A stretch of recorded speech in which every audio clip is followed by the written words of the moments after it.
I'm glad to know that you are still there with us. Annual inflation hits a 17-year high in October 2022 at just over 21%, driven by high food prices, increasing fuel and transportation costs, and limited foreign exchange reserves.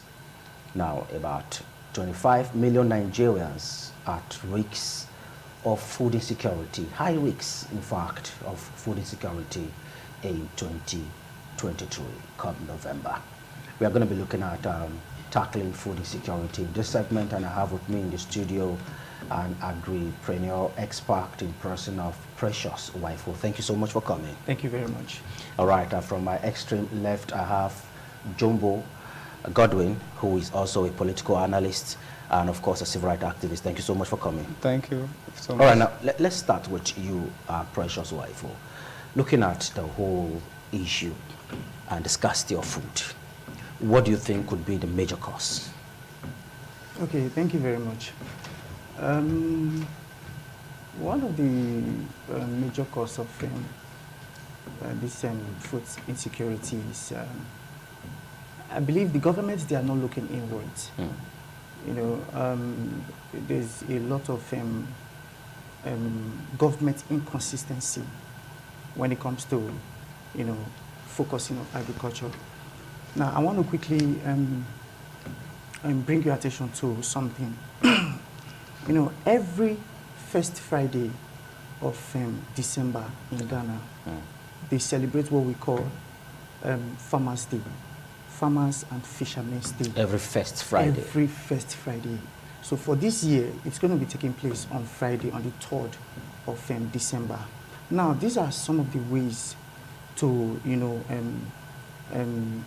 empower farmers, let farmers know what they are doing, let them know that they're important. That they are very, very important. But here in Nigeria, but there's nothing like that. You know, farmers, they see farmers like people that, you know, when you mention farmer, when you mention agriculture, when you mention farmers, you know, people tend to look at it as they are dirty people. You know, these people, they don't really know what they are doing. So the government is not looking inward.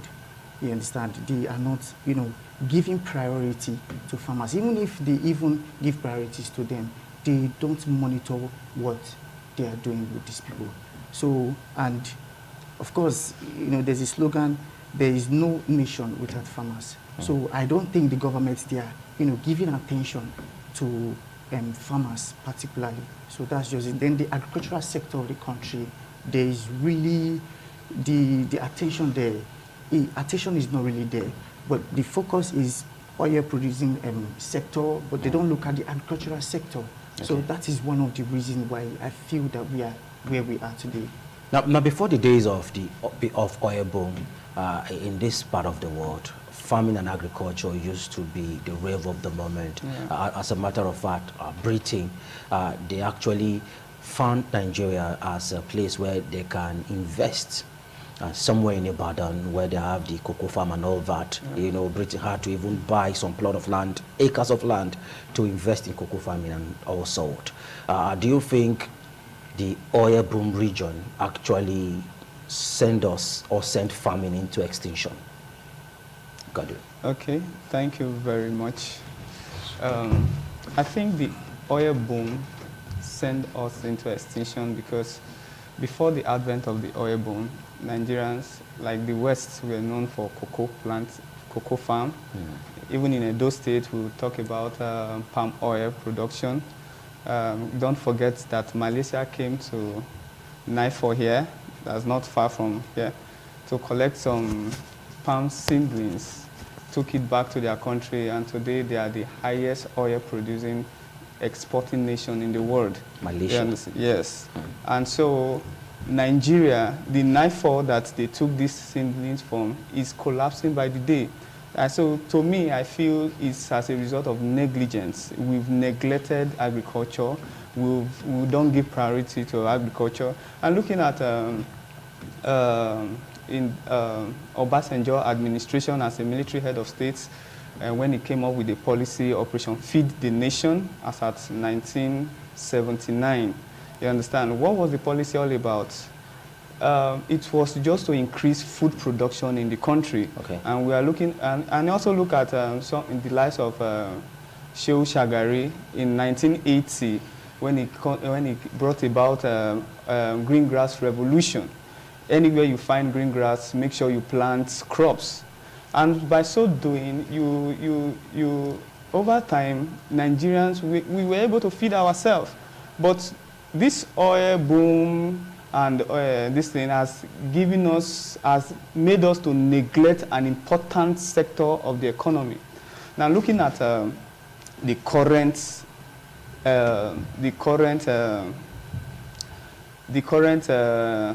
budgets, out of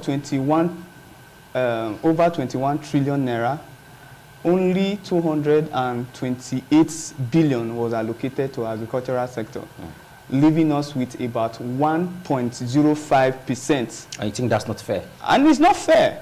It's not fair.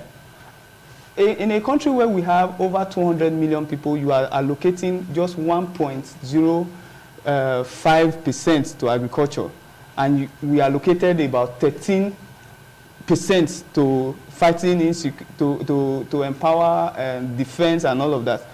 We have neglected the key sector of the economy. But don't you think if insecurity is tackled, then food insecurity will be a thing of the past? Yeah, when we talk about insecurity, what makes people to live hazardly?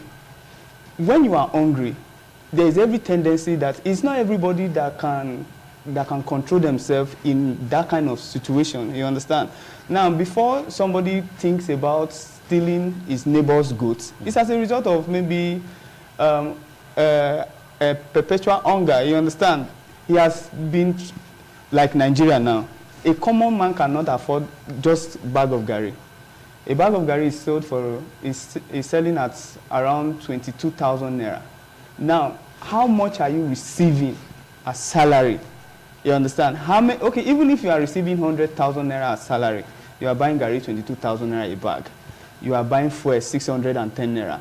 How will you cope at the end of the month? So if food security is tackled, I believe that crime rates will reduce drastically. Okay, now talking about policy, Waifo, he talked about policy, Obasanjo's policy, Shehu Shagari's policy. Now, in the north, the governors have a way of sustaining policy, mostly agricultural projects. They have a way of sustaining it, empowering farmers to an extent. And they don't really have access to continuous rainfall like we do here in this part. Where do you think we are missing it in the south as far as agricultural produce is concerned? Okay, thank you very much for that. In the south, where I think we're missing it is where all over Nigeria, there's what we call corruption syndrome. Okay. It's everywhere. Yeah. But I believe down here in the south, I don't know how to quantify it, because sometimes you see where some farmers will come and get fertilizers. Some of these things, they come and they get here. But a farmer gets it and sells some of them. You know, I had an opportunity to work in ADP, Agricultural Development Program, for about 4 years. So we saw some of these things. We were the one that was even distributing fertilizers to some farmers. And some of us also went to monitor and see how they are doing it. Some of these farmers, when they get it, they sell some of them. For example, 10 bags of fertilizer gets to you, you sell 5. At subsidized rates or free? No, we were giving them free. Okay. You understand? We give it to them free from the government. You understand? When we give it to them free. You see some of these farmers, they go to sell.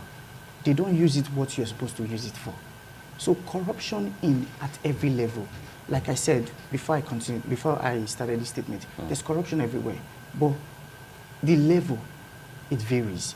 So I think the reason why we have not been very, very effective in agricultural policies here is corruption.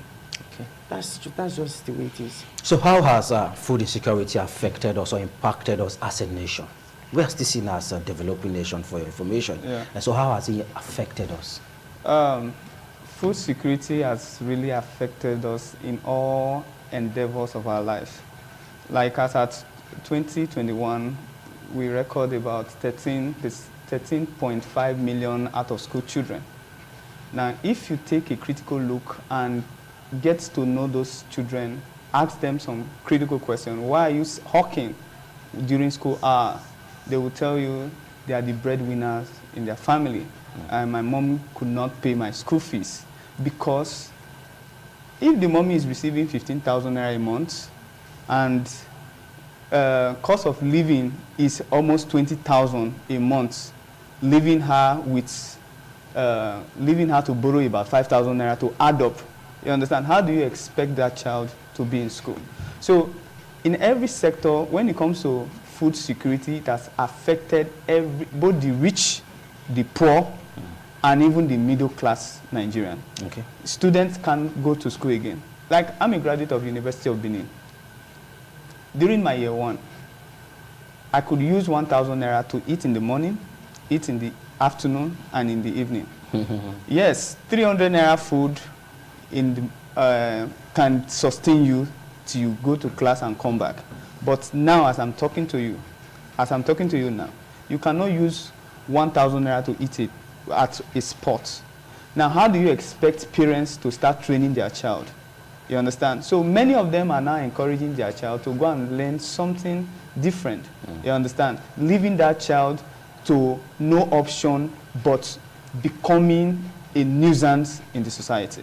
So that's my own opinion. Conflicts, land disputes, insecurity, these are some of the major factor affecting food insecurity, or these are some of the causes of food insecurity. How can this be tackled? Okay, conflict. You see, the government cannot do everything. That's the fact. That's just one thing that I've come to realize, that the government cannot do everything, but at least the bulk of the load lies on them. But you see, that conflict, land disputes, and insecurity and all that, I want to use this opportunity to call on our traditional leaders, and our EDGs. Our traditional leaders, they have a big role to play in that regards. You understand? There's a way you, as a traditional leader, you can organize your community in such a way that, because when there's crisis in your community, there will not be development. And that has a multiplier effect on the country as a whole. You understand? So if our traditional leaders can call their people together and tell them, sensitize them about this land dispute and all that, I think that will help reduce food insecurity. It can help reduce it. There are regions or areas, even in Edo State here, where they produce some foods, crops. For instance, down Edo Central, they have the kind of crops they produce. In Edo North, they are good at granite and other stuff. Even cassava and gari to an extent, places like Ibilu and all that. But headers invasion or invading some of these communities have really affected them in a way. Farmers don't go to farm again. People go to farm in fear. Do you think community leaders are actually selling out, or they are the major cause of these disputes? I will start by saying I went to do a political meeting or consultation at Uyere Ward. When I met some leaders there, I was with my friend, Ebo Godgift. And at the time, I allowed the people to brief us on the challenges they are facing as a result of going to farm. And one thing they told us was herdsmen. Then I asked them, how do you think these herdsmen can be tackled? He said, first of all, they don't have the gun that the herdsmen have. Up to this moment. Up to this moment. They don't have the equipment to submerge them. You can't be fighting somebody that is carrying AK-47 with just this local made gun. You can't. So those communities, they are not the reason, because their children are affected. Are you advocating self-defense now for them? Yes. In a way? In a way. Their children are affected. Sometimes there's a story of a woman, of a lady that took some laborers to her farm, and at the end of the day, they killed her and buried her in the farm. You understand? So will you now think that it's the community that sold out? No. So what I'm now advocating is that the government should provide equipment for community youth to defend their community. But won't that be empowering them with arms and ammunition, and at the end of the day, that will not be used wrongly? We have the local vigilantes. Okay. Why not empower the local vigilantes? Yes, that's what I'm saying. These local vigilantes are community youths. Okay. They are not coming from heaven. So empower them with necessary equipment, the vehicle, and everything. You understand? So that they can defend their community. Now, from the analysis we saw here, by November, 25 million Nigerians are at high risk of food insecurity. Do you think increasing population is one of the causes? Because we are growing. Yeah. If we are about 200 million now, I'm very sure 10 years ago we are now up to 200 million. So how do government now come in? Okay. Increasing population, if you check some of the factors that causes food insecurity, you will see either you are seeing urbanization or increase in population is there. So, but however, even if increasing population is there, there's a way we can tackle this food insecurity. How? Because, okay, now some of the measures are, like I said at the very beginning of this conversation, I said that the government they have to look inward. They have to prioritize agriculture. You understand? And I want to use this opportunity to say this. I'm looking forward to a day in this country where NYC and the Federal Ministry of Agriculture form a synergy to create an institution in every state where all agric graduates will be sent to these various institutes in every state to serve or to carry out their primary assignments there. What are they going to be doing in the institute? Basically farming, just as we have it in the health sector. Doctors, nurses, when they graduate, when they go to serve, they go to the health institutions. Now, I'm looking at a situation like that where all agri graduates, so that they will not be roaming around, going to school to teach, leave that to the education students. You study agricultural science. Exactly. If you study agricultural science, whether you study soil science, whether you study agri-economics, whether you study extension, go to that agric institution and function there. And by so doing, the goods or commodity produced from there, it will serve the state, and it will have a multiplier effect on the country as a whole. So that is one of the ways to tackle it. Then government government policy, inconsistent government policy, there should be a way where there will be a continuation. Okay. Now, the previous administration actually focused on agriculture, you understand, where he had to even close the border so that it can encourage the local production. Yeah. So I don't know. I don't really know why that really didn't work out. But this present administration can also copy it and, look at, signpost all the failures, criticize the program, look at the failures, then check the failures and improve on it. So that's just the way it is. So by so doing, we'll get out of this. Godwin, in the past, for you to go to your village, you don't need to buy anything when going, because you are sure that when you are returning back, you should have some gari and other farm produce from there. But it's not like that again these days. If I'm going to Irua, for instance, in the past, I don't need to get anything, because if I'm returning back, I should get fruits, I should have rice and other stuff, even yams. But these days, reverse is the case. If you are coming from this end, you have to take something back home. But some experts are saying we don't have good road. Post-harvest produce are destroyed in these villages because of lack of accessibility of good roads. How do we make sense out of all this? Um, road is a big challenge in Nigeria. There is nowhere in Nigeria, okay, because I like speaking with facts. We have enough farm, we have enough community when you travel down from Ekenwa Barrack down to Ekenwa village. You understand? I visited there several times. During this rainy season, I was there. I had to meet some farmers there. You understand? Now, do you know that there is no road? There is no road. Just a K1 here? Yes, just a K1 here. And how do you expect somebody that bought for 610 naira to travel down to Ekenwa, and at the end of the day, maybe before he gets to Ekenwa, the vehicle must have spoiled, and he will call the mechanic, come and fix my car. And after everything, he spent about 20,000 to pick just 5 bags of gari to the town. I don't know if you get. Now, the cost of fixing that car and buying fuel will be added to that gari.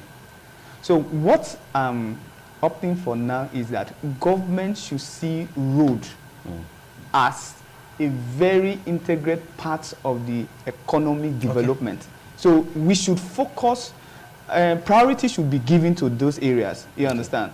We should make sure that there is road. Those truck C roads are being graded. Now, the major road, they should put palliative measure if they are not ready to tie it. All right, Precious, now you're going to help us. We are wrapping up now because we need to go. As an expert, must you go to one village to start farming? Are there other things you can farm just within, are there other produce you can cultivate within your immediate environment? You produce honey and all that. So what are those simple produce you can just get within your immediate environment? Quickly in the next 30 seconds. Okay. First and foremost, there's urban farming. You can actually get a bag of cement, load it with sand, you know, and plant whatsoever you want to plant on it. That is in your compound, inside the bag of cement. You empty, you remove the cement, you just put soil, you put soil inside. You can plant anything there. Within your compound, you can do 5 bags, you understand, and you plant anything within your compound. Then, moving away from crop production, let's look at mini livestock. Mini livestock is just one sector where people are not looking, where people are not really looking. When I mean mini livestock, beekeeping, for example, I'm a beekeeper. It is very easy to be a beekeeper. You can be a beekeeper and you can still be doing anything that you are doing. It's as good as setting up your apiary. You don't have to go far from your place. You can even set up an apiary in your compound. And the only thing is when you want to harvest, you harvest at the middle of the night where people are sleeping. So before it is done, they come back and they arrange themselves. So we can go into a whole different, other sectors apart from crop production. Okay, we'll be having another time to extend the front line of this discussion. It's such a delight to have you, Godwin John. Thank you so much for coming. Of course, Precious Wifo. Thank you so much for being part of the show. We'll be going to Abuja now, where we are having our second conversation from that end. All right, we'll take a short break now, and when we return back, Abuja will take it up from there. Don't go nowhere.